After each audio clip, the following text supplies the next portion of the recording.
আপনি কি আগে কখনো অনলাইনে জমির খাজনা পরিশোধ করেননি? আপনার জমির হোল্ডিং সমন্বয় করা নেই, তাই অনলাইনে জমির খাজনা পরিশোধ করতে পারছেন না, বা ভূমি অফিসের ঝামেলার কারণে হোল্ডিং সমন্বয় করতে পারছেন না? তাহলে আজকের ভিডিওটি আপনার জন্য। হ্যাঁ, আপনাকেই বলছি, আজকের ভিডিওটি শুধু আপনার জন্য, তাই ভিডিওটি না টেনে সম্পূর্ণ দেখার অনুরোধ রইল। হ্যালো গাইস, আসসালামু আলাইকুম। আশা করি আপনারা সকলে অনেক ভালো আছেন।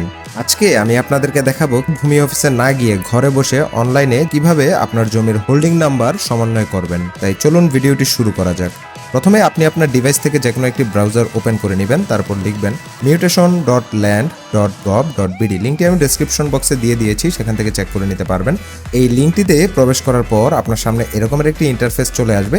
তারপর এখানে আপনার আইডি এবং পাসওয়ার্ড এবং ক্যাপচাটি সঠিকভাবে লিখে লগ ইন অপশনে ক্লিক করতে হবে। ক্লিক করার পর আপনার সামনে এরকমের একটি ইন্টারফেস চলে আসবে। এখান থেকে এলডি ট্যাক্স এই অপশনে একটি ক্লিক করে দিবেন। ক্লিক করার পর আপনার সামনে এরকমের আরো একটি ইন্টারফেস চলে আসবে। এখান থেকে খতিয়ান যে অপশনটি আছে, এই খতিয়ানে একটি ক্লিক করে দিবেন। ক্লিক করার পর আপনার সামনে এরকমের আরো একটি ইন্টারফেস চলে আসবে। এখান থেকে নতুন খতিয়ান তথ্য প্রদান করতে ক্লিক করুন। এই অপশনে ক্লিক করার পর এখান থেকে বিভাগ অপশনে আপনার বিভাগ সিলেক্ট করবেন, তারপর জেলা সিলেক্ট করবেন, তারপর সার্কেল সিলেক্ট করবেন, তারপর আপনার মৌজা সিলেক্ট করবেন। মৌজা সিলেক্ট করার পর জরিপের ধরন আরএস সিলেক্ট করবেন। তারপর আপনার খতিয়ান নং, খতিয়ান নংটি হচ্ছে যেহেতু অ্যানালগ খারিজ আজকে আমরা সমন্বয় করব, সেক্ষেত্রে খতিয়ান নাম্বারটি আপনি কোথায় পাবেন সেটা আপনাকে দেখিয়ে দিচ্ছি। আপনার যে খতিয়ান আছে সেই খতিয়ানের যে জোত নং আছে সেই জোত নাম্বারটি হচ্ছে খতিয়ান নাম্বার। আর খতিয়ান নাম্বারের আগে আপনার খতিয়ানের তারিখ, তার মানে আপনাকে খতিয়ান কত তারিখে প্রদান করা হয়েছে সেই তারিখের যেই সাল আছে সেই সালটি শুরুতে দিয়ে তারপর একটি হাইফেন দিয়ে তারপর আপনাকে খতিয়ান নাম্বারটি লিখতে হবে।